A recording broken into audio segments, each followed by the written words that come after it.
నుంచి మనము 7వ వచనం వరకు మార్చి చదువుకుంటాం.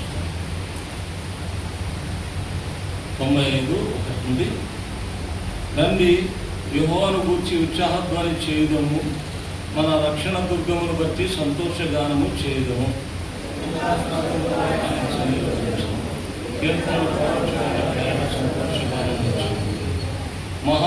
యెహోవా మహాదేవుడు, దేవతలందరికీ పైన మహత్యం గల మహారాజు.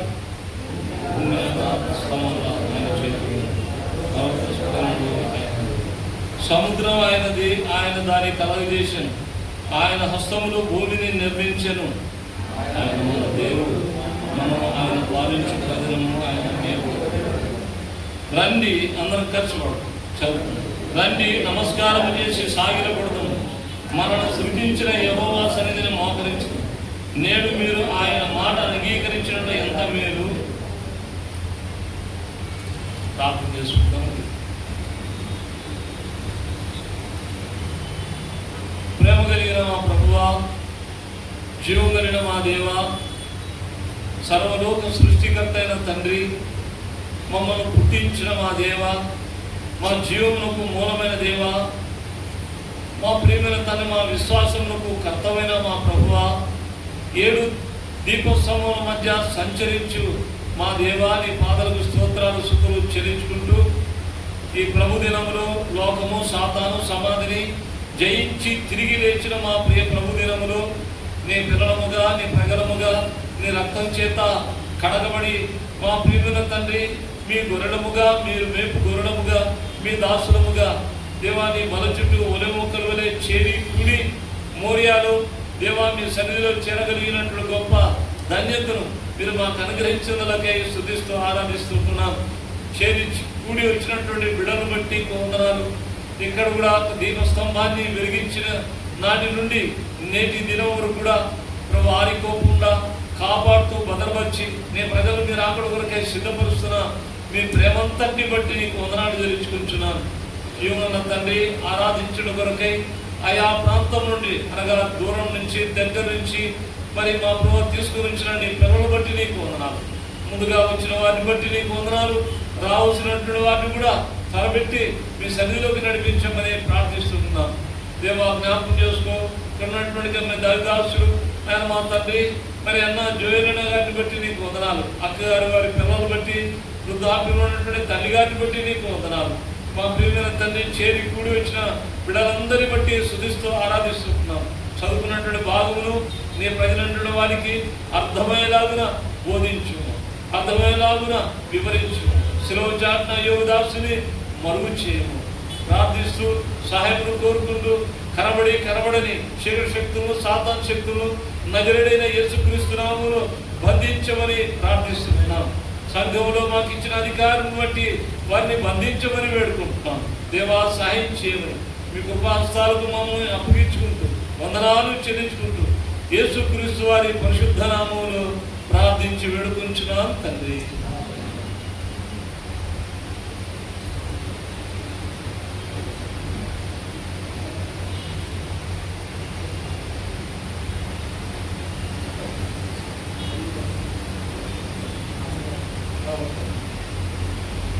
సరే, దేవుని యొక్క వాక్యంలో ఇక్కడ ఒక భాగాన్ని మనము చూస్తూ వస్తుంటున్నాం. ఏంటి ఆ భాగము అంటే దావీదు రచించినటువంటి యొక్క కీర్తనలు. సారి కూడా నేను చెప్తూ వచ్చాను, కీర్తనలు ఎవరు రాశారా అనేటువంటిది అనుమానము చాలా మందికి ఉంటుంది. అది ఇక్కడ దావీదు రచించినది అనేది ఇంకొక ముద్ర అవసరం. అక్కడ వాక్యంలో రాయబడినప్పటికీ దావీదే రచించాడు అనే దానికి మరి ఇంకొక సాక్ష్యం అవసరం. ఆ సాక్ష్యం ఏంటంటే అపోస్తున్నటువంటి పౌలు ఇస్తూ వచ్చాడు. దయచేసి దేవుని యొక్క వాక్యంలో మరి హెబ్రీయులకు రాసిన పత్రిక 4వ అధ్యాయము 7వ వచనాన్ని దయచేసి చదవండి. 4వ అధ్యాయము 7వ వచనం. 4వ అధ్యాయము 7వ వచనంలో ఒక మాట రాయబడుతుంది.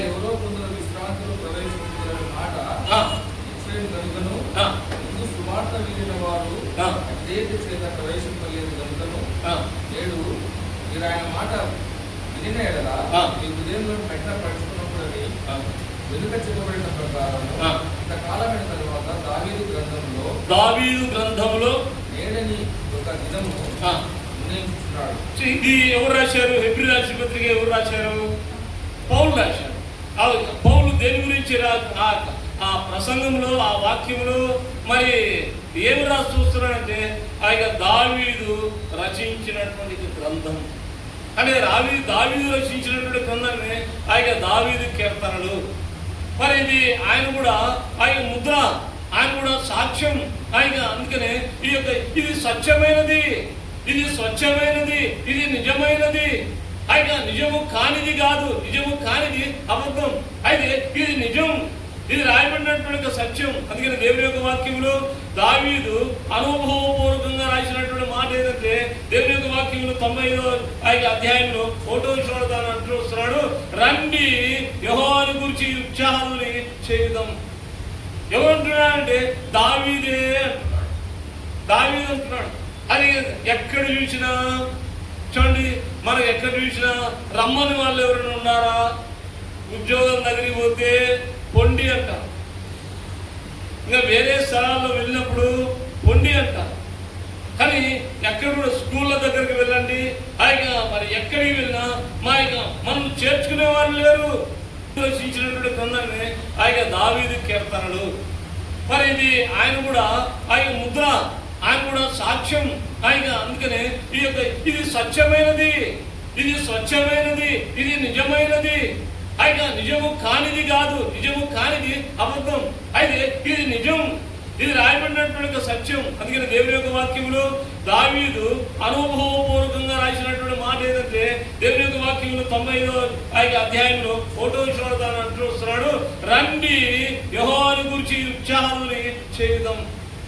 ఎవరంటున్నాడంటే దావీదే అంటున్నాడు, దావీదు అంటున్నాడు. అది ఎక్కడ చూసినా చూడండి, మనం ఎక్కడ చూసినా రమ్మని వాళ్ళు ఎవరైనా ఉన్నారా?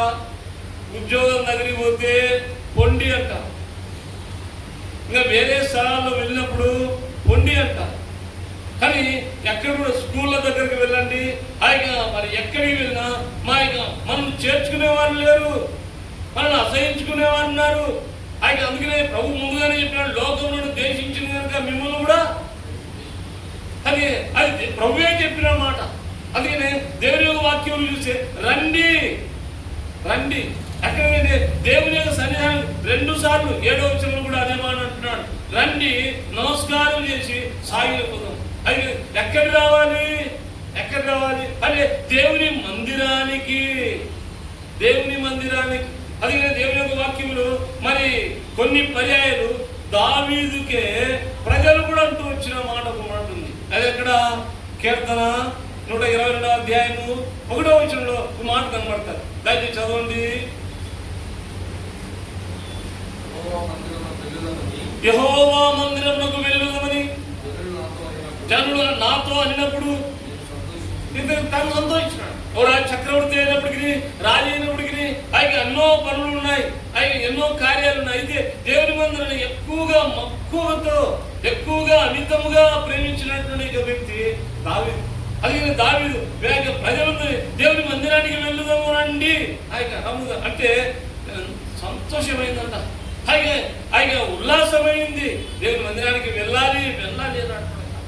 అది అలాగే ఈయన కూడా అంటూ వస్తున్నాడు ప్రోత్సాహం, ఒకరి ద్వారా ఒకరికి ప్రోత్సాహం ఏంటంటే రండి మన దేవుక మన యెహోవాను గురించి ఉత్సాహం చేయదు. ఇక్కడ రాయబడింది కింది భాగము, ఆయన మనల్ని సృజించిన యెహోవా సన్నిధిని మోకరించు. ఎందుకు మోకరించాలంటే ఆరాధించుడు కొరకై. ఇది ఎలాగుందంటే దేవుని యొక్క వాక్యం తను ఎంతగా ప్రోత్సాహిస్తున్నాడంటే ఆయన గొప్ప ఇన్విటేషన్. ఇది ఎటువంటి ఇన్విటేషన్ అంటే పరలోకం ఇన్విటేషన్ అని చెప్పవచ్చు. దేవుని యొక్క మందిరానికి ఎంతో ఆహ్వానం, ఆహ్వానం.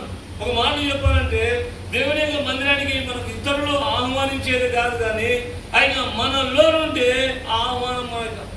మనం వెళ్ళాలి, ప్రభువును ఆరాధించాలన్నటువంటి ఒక ఉత్సాహము మన హృదయాంతరంగంలో నుంచే కలగాలి. అది ఎప్పుడైతే కలుగుతుందో దేవుని యొక్క మందిరానికి సమయం కంటే కొద్దిగా ముందుగానే దేవుని మందిరానికి వస్తాం.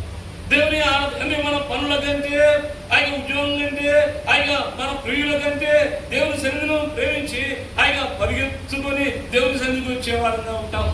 అది వ్యక్తిగతంగా అదే దేవుని యొక్క వాక్యంలో మన ప్రభువైన యేసుక్రీస్తు వారు మనం ఎటువంటి పరిస్థితుల్లో ఉన్నప్పుడు మనల్ని ఆహ్వానించారంటారు. దేవుని యొక్క వాక్యంలో మత్తయి రాసిన సువార్త 11వ అధ్యాయము 28వ వచనంలో ఒక మాట ఉంది. 28వ వచనం దయచేసి చదవండి. 11వ అధ్యాయము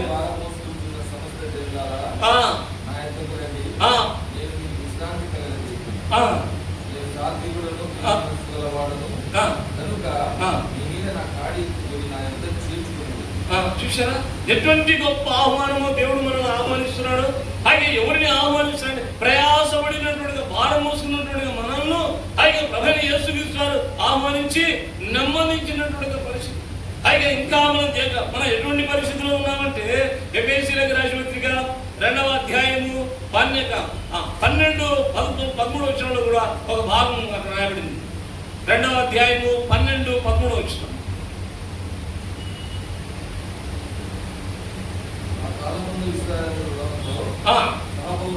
సహపరులు కాక వాగ్దాన నిబంధన లేని పరిజనులను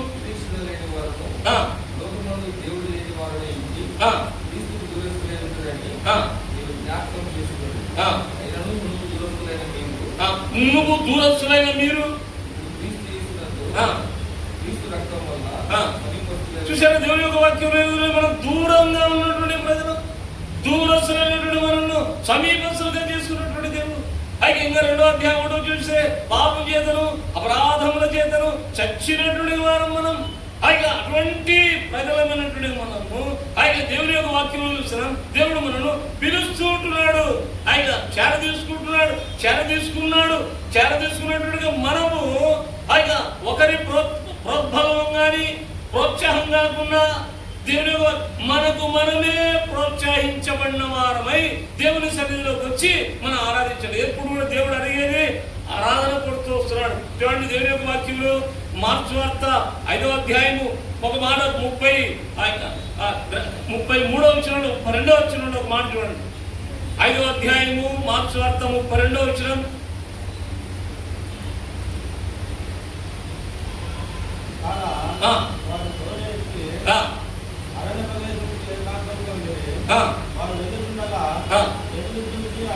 ఐదో అధ్యాయము 32వ వచనం. ఆ కార్యం చేసిన ఆమెను కనుగొనవలనని ఆమె చూసేది. కార్యములు అంటే ఆమెలో ఆమెలో ఒక కార్యం జరిగింది. ఆమె బాగైన తర్వాత దేవుని సన్నిధిలోకి వచ్చి అందరితో ఒప్పుకొని ఆయన తిరిగి ఆయన ఒప్పుకోవాలని ఆయన ఆరాధించాలని దేవుని యొక్క చూడండి. ఆయన అటువంటి ఆయన దేవుని కూడా ఏంటంటే ఎప్పుడు నా ప్రజలు ఆరాధిస్తారా, నా సన్నిధికి వచ్చి ఆరాధిస్తారన్నట్టుగా ఉపలాటం ఉంది. సో అందుకనే మనందరికంటే మొట్టమొదటిగా ఆయనే సింహాసనాసీనుడై దేవుని సన్నిధిలో కనిపెట్టుకొని ఉంటారు. నా పిల్లలు వచ్చి నన్ను ఆరాధిస్తారు. కాబట్టి వరంగల్ దగ్గర ఊకల్లో నేను సేవ చేసినప్పుడు ఆయన ఆ సేవ దినాల్లో ఏం జరిగిందంటే మరి ఎక్కడి నుంచో ఒక పేరు ఇప్పుడు కూడా జ్ఞాపకం ఉంది, మరియా. ఆ మరియమ్మ అన్నటువంటి ఒక సిస్టరు తాను దాదాపు మీరు చెప్తే అని అంట దాదాపు 8 కిలోమీటర్ల దూరంలో నుండి ఆదివారం ఆరాధించడం కొరకై 8 కిలోమీటర్ల దూరం నుంచి బస్సు లేకుండా వాహనం లేకుండా నడుచుకుంటూ వస్తుంది. భర్తను కోల్పోయింది, చిన్న కుమారుడు ఉన్నాడు. అది తీసుకొని మందిరానికి ఆరాధించి తర్వాత భోజనం చేసి తను వెళ్ళిపోతుంది. తను చూస్తే మాకు అనిపించింది ఇక మాకు సరైనటువంటి సిద్ధపడ్డాయో మరియమ్మనే అంత దూరం నుంచి వస్తుంటే ఆయన మనమంతగా ఆయన తిరిగి శాపంగా ఇంకెంత వాటికి సిద్ధపడి ఆయన మరి సంసిద్ధంగా ఉన్నారా దేవుని ప్రజల కొరకు ఆయన దేవుని కొరకు అని చెప్పి ఆయన అందరూ మేము నేర్చుకున్నాం. సో దేవుని యొక్క వాక్యంలో అంతగా ఆరాటం అనమాట.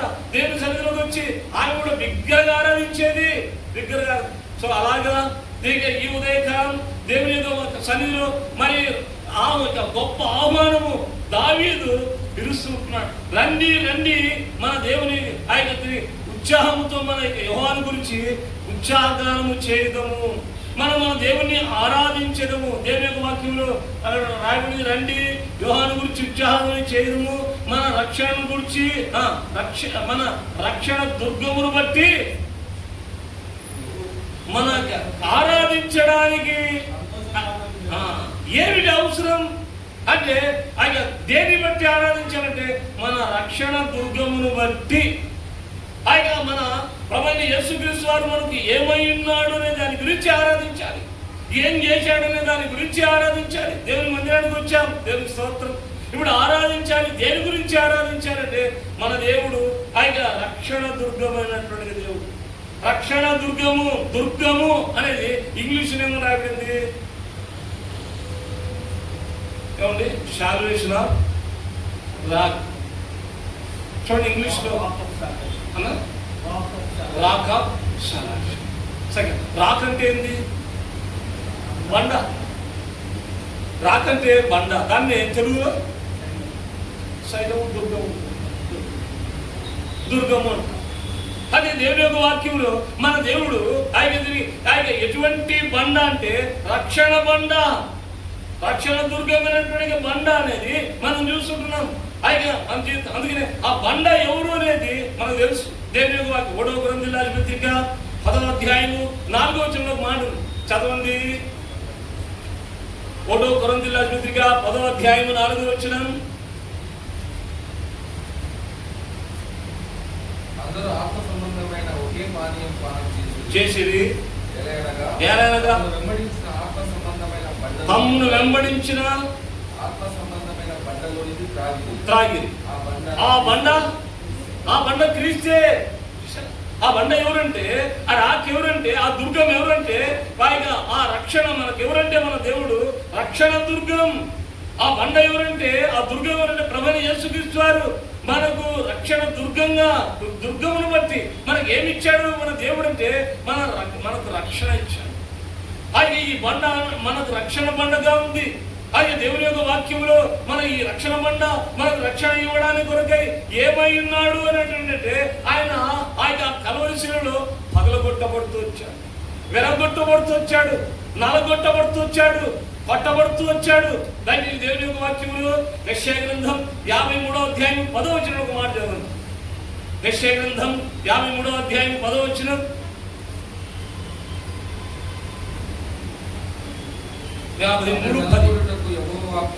అతని నలగొట్టుటకు యెహోవాకు అది ఎలాగంటే ఆయన ప్రభువైన దేవుని ద్వారా ప్రభువైన యేసుక్రీస్తు వారు నలగొట్టబడుతొచ్చాడు, వెరగొట్టబడుతొచ్చాడు, పగలగొట్టబడుతొచ్చాడు. ఆయన ఎందుకు పగలగొట్టబడుతొచ్చాడు, ఎందుకు విరగొట్టబడుతొచ్చాడు?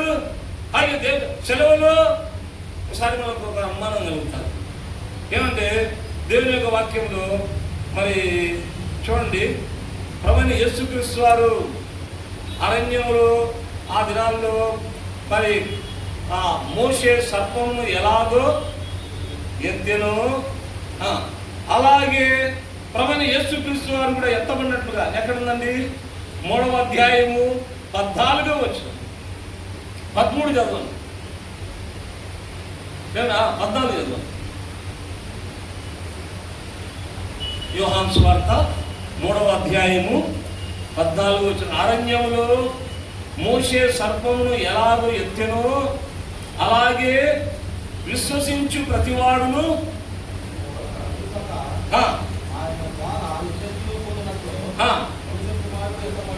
ఇది ఏంటి? అక్కడ సర్పము, ఇక్కడ యేసు. కొంత అనుమానం వస్తుంది, ఏంటంటే దేనికి ఎలాగా పోల్చబడుతొచ్చింది అని చూస్తే అక్కడ సర్పం నిజమే. సర్పం ఎత్తబడడం ఏంది? ప్రభువైన యేసుక్రీస్తు వారు ఎత్తబడడం. ఇదైతే ప్రభువైన యేసుక్రీస్తు వారు ఎత్తబడడం అంటే అది బాగా సరిపోయింది. అయితే ఆ దినాల్లో దేనికి ఎత్తబడిందంటే ఆ సర్పము. అయితే అది నిజమైన సర్పం కాదు,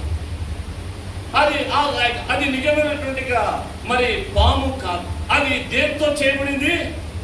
వెండితో చేయబడినటువంటిది. వెండి విడుదలకు సాదృశ్యం.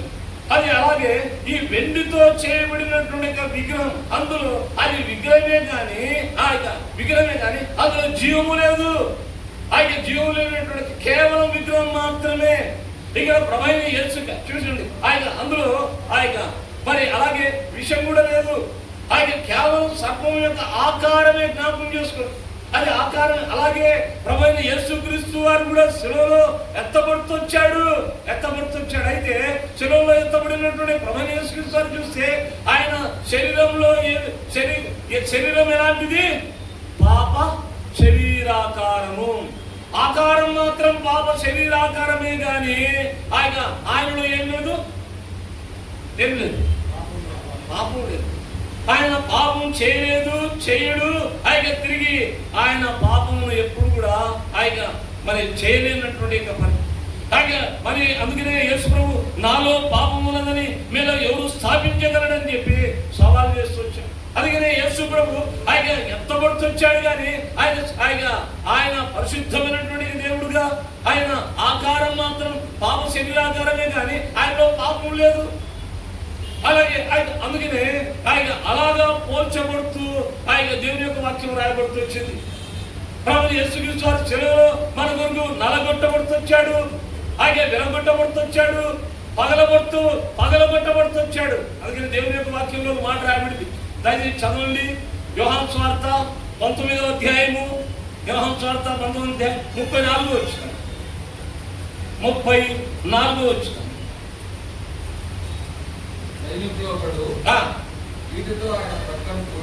ఈటెలో తన ప్రక్కను పొడిచెను. వెంటనే చెరువులో ఏమైందని వెంటనే రక్తమును నీళ్లు. అది రక్తము దేనికి కార్చబడినాయి మనకు తెలుసు. యేసు రక్తం ప్రతి పాపం నుండి కడిగి మనను పవిత్రుడిగా చేయడానికి. యేసు ప్రభు యొక్క రక్తం కారణడానికి కారణం ఏంటంటే మన పాపం నుండి మనల్ని విడిపించడానికి, విడుదల కలగజేయడానికి. ఎంత విడుదల కలగజేయడానికి అంటే దేవుని యొక్క వాక్యంలో కీర్తనలు రాసిన కీర్తనలోకి మనం వెళ్ళినట్లయితే తూర్పుకు పడమరకు ఎంత దూరమో అంత దూరపరచబడినట్టుగా రాయాలి. హోషేయ గ్రంథంలో మనం చూసినట్లయితే మన పాపములన్నీ కూడా ఎక్కడ వేసాడంట? వీపు వెనక వేసుకున్నట్టుగా అక్కడ రాయాలి. అలాగే దేవుని యొక్క వాక్యంలో వాళ్ళ గ్రంథకర్త ఎలాగ రాస్తొచ్చాడంటే ఆయన మా పాపములన్నీ కూడా సముద్ర గాధములో వేయబడినట్టుగా ఆయన హోషేయ గ్రంథకర్త రాస్తొచ్చాడు. యెషయా గ్రంథకర్త ఏం రాశాడంటే ఆయన మన పాపములన్నీ తన వీపు వెనుక వేసుకున్నట్లు, అంటే మరి ఎన్నడూ జ్ఞాపకము రాకుండా. అందుకని దేవుని యొక్క వాక్యంలో హెబ్రీయుల ఆసుపత్రి మీద రాయబడింది, క్రీస్తు రక్తం నిర్జీవ క్రియను విడిచి జీవం గల దేవుని సేవించుటకు మన మనస్సాక్షిని ఎంతో ఎక్కువగా శుద్ధి చేయి. ఎందుకంటే మనస్సాక్షినే రాయబడుతొచ్చింది. ఎందుకు మాట మనస్సాక్షి అని పెడుతొచ్చాడు పరిశుద్ధాత్మ దేవుడు అని అంటే మనస్సాక్షి అనేది అదే హెబ్రీయుల ఆసుపత్రిగా 10వ అధ్యాయం 2వ వచనం చూస్తే ఆ మనస్సాక్షి అనేది ఏం చేస్తారంటే మాటి మాటికి జ్ఞాపకం చేస్తూ వస్తారు. జ్ఞాపకం చేసేది మనస్సాక్షి. అందుకనే ఆమె జ్ఞాపకం చేస్తుంది కనుకనే ఆయన అలా జ్ఞాపకం చేయకుండా పూర్తిగా ఎక్కువగా శుద్ధి చేసేసాడు. తిరిగి పాపలన్నీ కూడా దూరపరిచాడు, వీపు వెనుకేశాడు, సముద్ర గాధంలో పడేశాడు. అలాగా ఆయన రక్తం ద్వారా ఆయన రక్తం ఏం చేయబడిందంటే మన పాపాల నుండి మనం విడుదల కలిగించే స్వస్థత కలిగజేసింది. సో దేవుని యొక్క వాక్యంలో ఇక పోతే దేవుని యొక్క వాక్యంలో ఆయన ఇంకొక మాట, రక్తమును నీళ్లు కూడా దాని అంట. నీళ్లు దేనికి? ఆ నీరు దేనికి సాదృశ్యము ఆ దేవుని యొక్క వాక్యం చూడండి. మనకు తెలిసినటువంటి భాగమే యోహాను సువార్త 4వ అధ్యాయం 14 వచ్చింది. 4వ అధ్యాయం 14 వచ్చింది.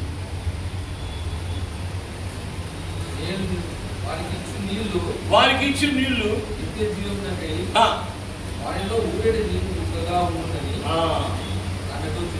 నీరు దేనికి సాదృశ్యం ఉందండి?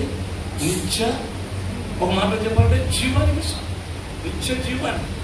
సో దేవుని యొక్క వాక్యం మనకు పాప క్షమాపణ ఇస్తూ నిత్య జీవాన్ని ప్రభువైన యేసుక్రీస్తు మనకు కలుగజేస్తూ వచ్చాడు. ఏది?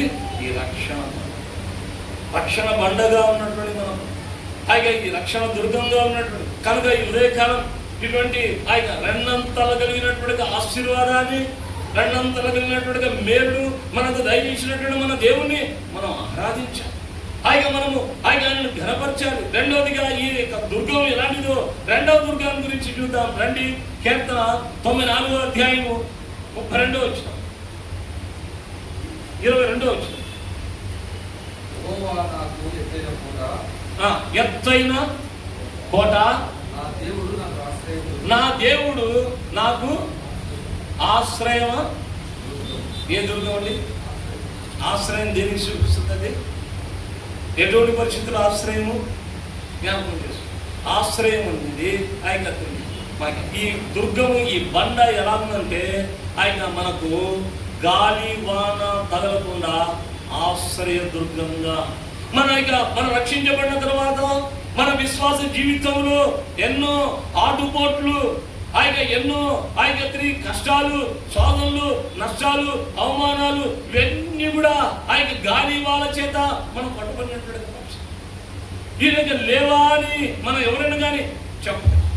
ఆయన వ్యాధులు, బాధలు, కష్టాలు అవన్నీ కూడా మనకి ఏమి లేవన్నా సఫిషియెంట్గా ఉన్నాను, చక్కగా నాకు ఏమి చేసుకోవడం అంగీకరించినప్పటి నుంచి ఆయన నాకు 10 ఇళ్ళు, ఆయన ఒకరికి ఇంట్లో ఉన్న వాళ్ళకి పిల్లలకి ఉద్యోగాలు, ఆయన మంచి ఆరోగ్యాలు ఉన్నాయంటే నువ్వు ట్రాక్ తప్పినట్టే. ఆయన నువ్వు విశ్వాసంలో నుంచి ఏదో కొంత తొలగిపోయినట్లే. ఖచ్చితంగా ఆయన మన జీవితాల్లో మనకు ప్రవైన యేసుక్రీస్తు ఎలా ఉన్నారంటే ఈ బండ ఎలా ఉంది? ఆశ్రయముగా. అదే దేవుని యొక్క వాక్యంలో ఒక మాట ఉంది, కీర్తనకారు రాసి వచ్చాడు, దయచేసి చదవండి. ఆయన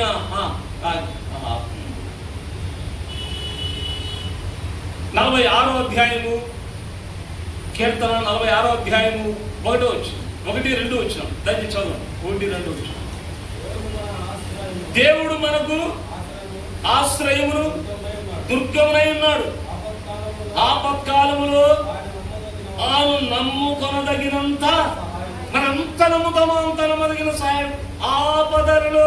ఎటువంటి పరిస్థితి అంట? ఇంకా పై వచ్చిన రాస్తాడు. ఎలా పై చదవండి. 2వ వచనం. భూమి మార్పు నొందినను, నడి సముద్రములో పర్వతములు మునిగినను, వాటి ఆయన తరములు ఘోషించినను, కదిలినను భయపడు. అలాగే ఏంటంటే మన దేవుడు మనకు ఆశ్రయ దుర్గముగా, ఆశ్రయ బండగా ఉన్నాడు. అలాగే ఎన్ని తుఫానులు వచ్చినప్పటికీ, ఎన్ని వరదలు వచ్చినప్పటికీ, వరద లాంటి, తుఫాను లాంటి పరిస్థితులు మన గృహం మీద, మన పిల్లల మీద, మన మీద, ఆయన కుటుంబం ప్రజల మీద ఆయన అది చూపించినప్పటికీ మన దేవుడు మనకు ఆశ్రయ దుర్గముగా. యెషయా గ్రంథం 25వ అధ్యాయము 3వ వచనం. యెషయా గ్రంథం 25వ అధ్యాయము 3వ వచనం.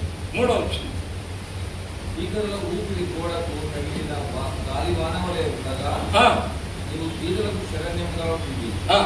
దరిద్రులకు కలిగిన శ్రమలో వారికి శరణ్యముగాను, గాలివాన తగలకుండా ఆశ్రయముగాను, వెంట తగలకుండా నీడగాను.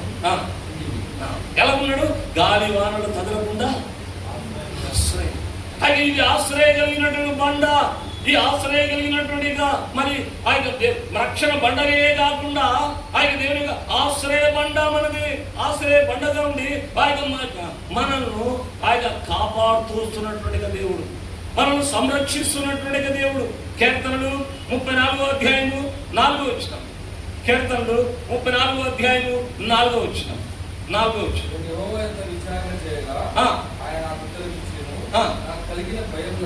నాకు కలిగిన భయము ఒక్క భయమా? ఆయన అన్ని ఎన్నో భయాలు మన చుట్టూగా ఉంటాయి. భయములన్నిటిలో నుండి 6వ వచనం. ఈ దీనుడు మొరబెట్టగా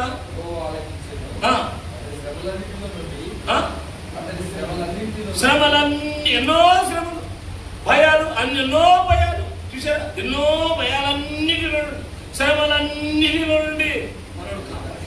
విడిపించే దేవుడు, ఆశ్రయంగా ఉండే దేవుడు. చూసారా? ఇటువంటి రాయిక మన ఆశ్రయ బండ్ల గురించి ఆయన ఉదయకాలం ఆయన ఇంత బాగా మనం శ్రమలన్నింటి నుండి సాయిగా తిరిగి ఆ భయాలన్నింటిలో నుండి ఆయన మనను కాపాడుతూ భద్రపరిచి ఆయన మనకు నీడగా ఆశ్రయంగా ఉన్నటువంటి ఈ బండను గురించి మనం ఎంతగా ఆరాధించాలి. కీర్తనగాడు అదే రాస్తాడు 18వ అధ్యాయంలో కూడా. దయచేసి చదవండి. కీర్తన 18వ అధ్యాయము ఆయన 3వ వచనం.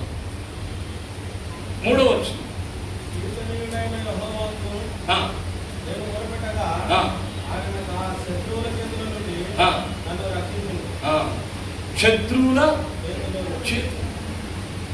భయాలన్నింటిలో నుండి సాయిగా తిరిగి శోధనలన్నింటిలో నుండి శత్రువుల చేతులన్నింటిలో నుండి మనల్ని విడిపించింది. మనకు ఆశ్రయంగా ఉండే దేవుడు ఆయన. ఇటువంటి దేవుని ఉదయకాలం ఇంత మంచి దేవుని కలిగినటువంటి మనము ఈ రక్షణ ఆయన దుర్గంగా ఆయన రక్షణ ఆయన మన ఆశ్రయముగా ఉన్నటువంటి యొక్క ఈ దుర్గాన్ని ఈ బండ అయినటువంటి మన ప్రభు ఎంతగా మనం ఆరాధించాలి. ఆయన తిరిగి మూడోదిగా చూసుకుందాం. మన రక్షణ బండగా కాకుండా రక్షణ ఆశ్రయ బండగా కాకుండా ఇంకా ఏమైనా ఉన్నాడో దేవుని యొక్క వాక్యం చూద్దాం రండి. కీర్తన 40వ అధ్యాయము 2వ వచనం. కీర్తన 40వ అధ్యాయము 42వ వచనం. నాశనకరమైన గుంటలో నుండి ఆయన నన్ను పైకెత్తెను, నా పాదములను బండ మీద నిలిపి నా అడుగులు స్థిరపరిచాడు. చూశారు ఈ బండ ఎలాంటిది ఉండండి. ఆయన ఈ బండ ఆయన మనం స్థిరపరిచే బండ. ఆయన జారిపోకుండా అనేక వర్గాలు మనం జారిపోయే పరిస్థితి, పడిపోయే పరిస్థితి. ఆయన తిరిగి ఆయన అడుగులు జారిపోయి పడిపోయే పరిస్థితి. జ్ఞాపకం చేసుకో. ఇటువంటి పరిస్థితిలో ఎన్నిసార్లు మనను ఆయన తిరిగి ఆదుకుంటూ వచ్చాడు, జారిపోకుండా మనను స్థిరపరుస్తూ వచ్చాడు. అందుకనే గ్రంథకర్త మాట్లాడాడు 73వ కీర్తన 2వ వచనం. 73వ కీర్తన 2వ వచనం.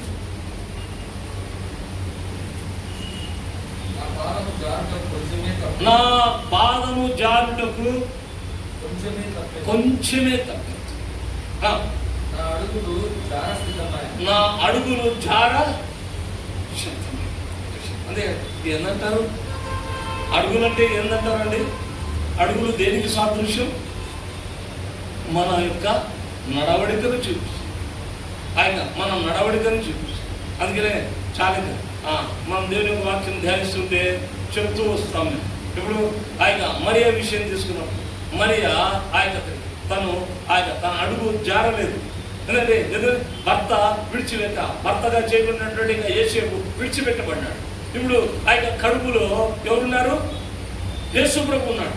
ఆయన అనేకులు ఆడిపోసుకుంటూ వచ్చారు. ఆయన ఇంకా కన్యక ఉంది, ఆయన మ్యారేజ్ కాదా, ఆయన తిరిగి ఏమే గర్భవతి అంట. అందరూ ఎన్ని మాటలు వింటారు, ఏ మాటలు వింటారు? ఎన్నో మాటలు.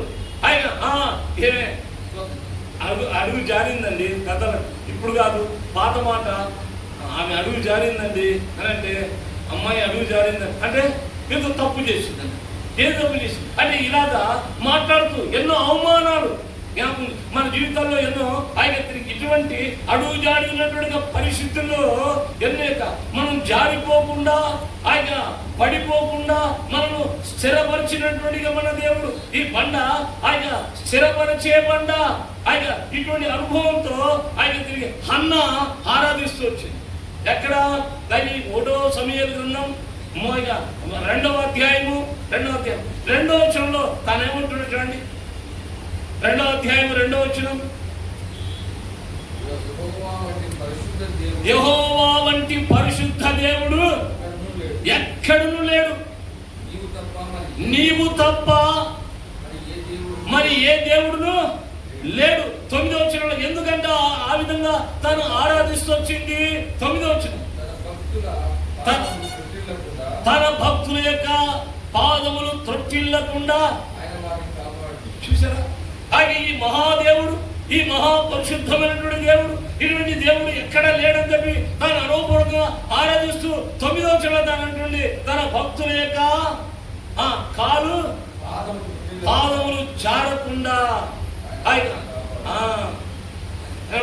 మన ఇదిగా ఆలోచించకూడదు. అదే పోతుంటే మనం జారిపడకూడదు. అదిగా మన ప్రవర్తన విషయంలో ఎక్కడ కూడా జారిపోకుండా ఆయన మనం పడిపోకుండా పరిస్థితులు ఎంత ఆయన తిరిగి విరోధంగా ఉన్నా ఆయన మన ప్రభువైన యేసుక్రీస్తు వారు మనకు ఎలా ఉన్నాడంటే మన అడుగులను ఆయన బండపై స్థిరపరిచినటువంటి దేవుడు. అందుకనే ఈ దుర్గం ఎలాంటి దుర్గమో తెలుసా? దేవుని యొక్క వాక్యంలో దాని ఆయన ఒక మాట ఉంది. ద్వితీయోపదేశకాండం 32వ అధ్యాయం 31 వచ్చిన 32వ అధ్యాయం 31 వచ్చిన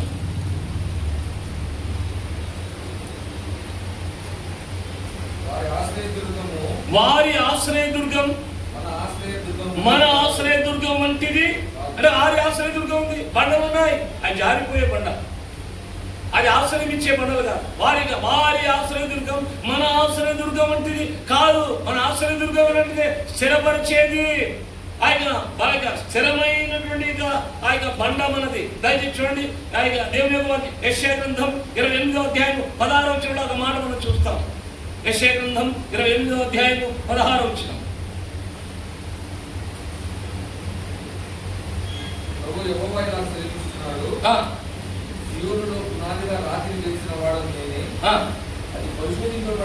అది పరిశోధించబడినటువంటి రాయి, అమూల్యమైన తలరాయి, బహు స్థిరమైనటువంటి యొక్క రాయి, కదలేని రాయి. ఇది కదిలితే పునాదులు కనుక ఆట రాయి మీద మనము తిరిగి మన పునాది మనం జారిపోము, పడిపోము. ఎంత స్థిరం, ఎంత స్థిరమైనటువంటి పునాది. మనం పోయిన వారమే మ్యారేజ్ డే సందర్భంలో మా చిన్న కుమారుడు మ్యారేజ్ డే సందర్భంలో ఊటీకి తీసుకుంటున్నాను. మరి శుక్రవారం ఉదయమే అక్కడ బెంగళూరులో దిగినాం. ఆ 2 రోజులు ఊటీలో ఉన్నాం. అక్కడ నేను అడిగాను అక్కడ ఉన్న డ్రైవర్ కండి, ఏమంటే ఇక్కడ అంతా కూడా ఇంత బాగుంది, అందరూ బాగానే ఉంది, ఎందుకు 2 అంతస్తులు పైన కట్టలేకపోతున్నారు, అంతా అలాగలా కట్టుకుంటూ వచ్చారు అంటే, సార్ ఇది ఊటీ అంటే అంత నీరే ఉంటుంది కానీ ఏం ఉండదు, చల్లని వాతావరణం, చలి పందం. కనుక మా కిందంతా కూడా తాను ముస్లిం కాబట్టి తను ఏమన్నాడంటే కిందంతా కూడా పటిష్టంగా ఉండదంట, లూజ్ అత అని అంట. అంటే మనం అర్థం చేసుకున్నాం అంటే మెత్తగా ఒకవేళ పడినా లోపలికి వెళ్ళిపోతారు. 2 అంతస్తుల కంటే ఎక్కువ ఉంటుంది. అంత స్థిరమైంది కాదు. అప్పుడు అనుకో ఇక్కడ అది గవర్నమెంట్ ఏం చేసినారంటే ఊటీలో ఎక్కడైనా కానీ 3 అంతస్తులు 4 అంతస్తులు అసలు వేయడానికి వీలు లేదు అని చెప్పి జారీ చేసినారు. అది ఎక్కడ కూడా కనపడదు. అంతా 1 అంతస్తు 2 అంతస్తు, అది హోటల్ అయినా లాడ్జింగ్ అయినా ఇండ్లైనా కానీ అలాగా ఇది ఎందుకంటే స్థిరం లేదు. కింద అది కింద బాగా మనం పటిష్టమైనటువంటి స్థిరమైనటువంటి బాగా పునాయిగా రాయి ఏదంటే మనం ప్రభువైన యేసుక్రీస్తు ఆ రాయి మీద మనం కట్టబడుతూ వస్తున్నాం. అది మనం దేవుడు జారిపోకుండా స్థిరపరిచినటువంటి రాయి. ఈ రాయిని బట్టి ఈ ఉదయకాలం మనం ఆరాధించాలి, ప్రభువును ఘనపరచాలి. దయచేసి 4వదిగా ఒక మాట చూసుకున్నాం. ఈ రాయి ఈ బండ విషయం మనం చూస్తాం. మనకు రక్షణ బండగాను, ఆశ్రయ బండగాను, స్థిరమైనటువంటి బండగాను మనకు మన ప్రభు అయిన ఉంటున్నాడు. 4వదిగా దాన్ని చూడండి, కీర్తనలు 78వ అధ్యాయం 20 వచ్చిన 78వ అధ్యాయం 20 వచ్చిన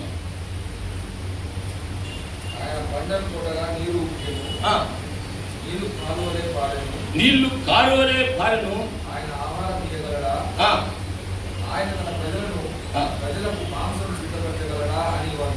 చూసారా? అక్కడ ఎప్పుడు ఇజ్రాయెల్ ఉన్నటువంటి సమస్య ఇది. ఎంత విశ్వాసం ఉన్నప్పుడు కానీ అందుకనే ఊరికే రాయడు దేవుని వాక్యం. ఈ ఇజ్రాయెల్ ప్రజల గురించి నేను మాట్లాడి చెప్పాలని చెప్తూ వస్తున్నాను. ఎలాంటి పరిస్థితులు ఉన్నారంటే వీళ్ళు రక్షణ లేని వారంటే రక్షించబడిన వాళ్ళే. యూదాపత్రిక 1వ అధ్యాయం 5వ వచనం మాట ఉంది. యూదాపత్రిక 1వ అధ్యాయం 5వ వచనం, ఈ సంగతులన్నీ మీరు మొదటనే ఎరిగి ఉన్నాను, నేను మీకు జ్ఞాపకం చేయకోరుచున్నాను.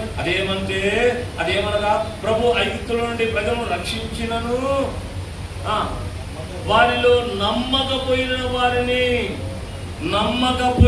వీళ్ళు ఎలాంటి వారంటే దేవుని వాక్యంలో ఆమోసు గ్రంథం 9వ అధ్యాయం 10వ వచనం ఒక మాట పై హెడ్లైన్స్ చూపిస్తున్నాను, పైగా లోపల పెట్టలే, దాని త్వరగా చదవండి. ఆమోసు 9వ అధ్యాయము 10వ వచనం. 9వ అధ్యాయం 10వ వచనం. దీన్ని ఎంత కోపం అంటే ఇజ్రాయెల్ ప్రజలు చేసే పనులు.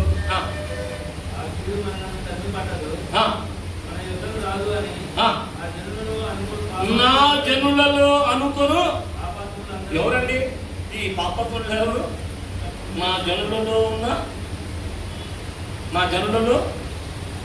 ఉంటున్నా పాపాత్మ.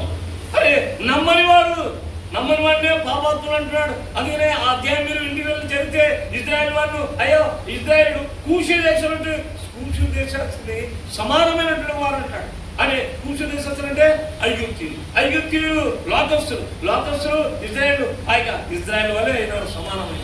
ఎంత ప్రస్తుతం పట్టుకున్నాడని చెప్పి ఆ మాట చెప్తూ ఈ మాట రాస్తున్నాడు. నా జనులలో ఉన్నటువంటి యొక్క పాపాత్ముడు. ఎందుకు పాపాత్ములుగా చేపడుతొచ్చాడు? నమ్మకపోవడం, విశ్వాసం ఉంచడం ద్వారా. అందుకే దేవుని యొక్క వాక్యంలో ఇక్కడ మనం చూస్తున్నాం. ఈ అరణ్యములో మాకు నీళ్లను సిద్ధపరచగలడా? తను అదే అరణ్యములో ఆయన నీళ్లను సిద్ధపరచడానికి ఆయన ఏం చేస్తూ వచ్చాడు? బండ కొట్టబడుతూ వచ్చింది. కొట్టబడినటువంటి బండ, ఆయన ఆ బండ ప్రభుని యేసుక్రీస్తు కొట్టబడితే నీళ్లు ఊబికి సమృద్ధి కలిగినటువంటి నీరు. ఎటువంటి నీరండి? సమృద్ధి కలిగినటువంటి నీరు ఆయన దేవుడు వారికి అనుగ్రహిస్తాడు. అలాగే ఈ బండ ఎలాంటి బండ అంటే మనకు సమృద్ధి ఇచ్చే బండ. దయచేసి దేవుని యొక్క వాక్యంలో ఆయన ఒక మాట చదవండి. ఆదికాండం 49వ అధ్యాయము 24వ వచనం. ఆదికాండం 49వ అధ్యాయము 24వ వచనం.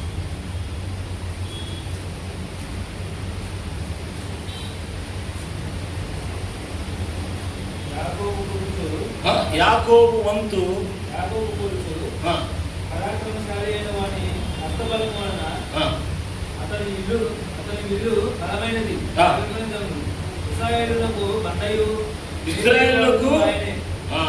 ఇజ్రాయేలుకు ఎవరండి? బండ. అది దేవుని యొక్క వాక్యములు మనకు మన ప్రభావం చేసుకుంటారంటే బండ. ఇది ఎలాంటి బండ అంటే పగలగొట్టబడినటువంటి బండ. ఎటువంటి పరిస్థితుల్లో ఆ దినాలంటే అరణ్యములో నీరు సిద్ధపరచగలడనే క్వశ్చన్. మన జీవితాల్లో కూడా అనేక పర్యాయాలు ప్రతికూల పరిస్థితుల్లో నాకు ఇది సహాయం చేస్తాడా, నన్ను బయటికి తీసుకుని వస్తాడా, ఈ సమస్యను పరిష్కారం చేస్తాడా, ఈ రోగాన్ని దేవుడు నయం చేస్తా. ఎన్ని అపనమ్మకస్తమైనటువంటి పరిస్థితులు మన జీవితాల్లో లేకపోలేదండి. ఎన్నిసార్లు మనకు నమ్మకపోయినప్పటికీ మన ప్రభు సహాయం చేస్తూ వచ్చాడు. ఇది మామూలు కాదు. సమృద్ధి కలిగినటువంటి యొక్క సమృద్ధిని మనకు దేవుడు అనుగ్రహిస్తూ వచ్చాడు. ఇవ్వలేదా? ఎన్నిసార్లు అప్రముఖం కలిగినప్పటికీ, నమ్మకపోయినప్పటికీ ఆ పరిస్థితిలో ప్రభు మనకు సమృద్ధిని ఇస్తూ వచ్చాడు. సమృద్ధినిచ్చి తృప్తిపరుస్తూ వచ్చాడు. అందుకనే దేవుని యొక్క వాక్యంలో మరి దేవుని యొక్క ప్రజలు ఎలా ఉండాలనేది రాస్తూ వచ్చాడు. ఇర్మియా 31వ అధ్యాయము 34వ వచనం. ఆరాధన నుండి 31వ అధ్యాయము 34వ వచనం. 34వ వచనం.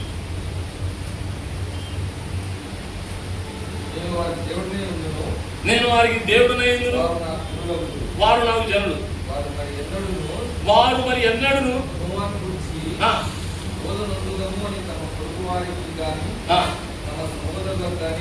ఉపదేశం చేయరు. వారి దోషులను క్షమించి వారి పాపములను ఎన్నడూ జ్ఞాపకం చేసుకోవడం కనుక అల్పులేమి ధనులేమి అందరూ నన్ను ఎదుగుతారు. 31, 34 ఇర్మియా 31, 34.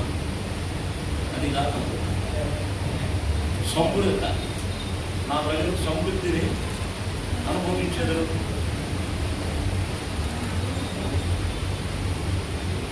31 క్షమించారు 14 31, 14. ప్రభుతో యాజకులను సంతోషమును పరిచెదరు. నా జనులు నా ఉపకారమును తెలుసుకొని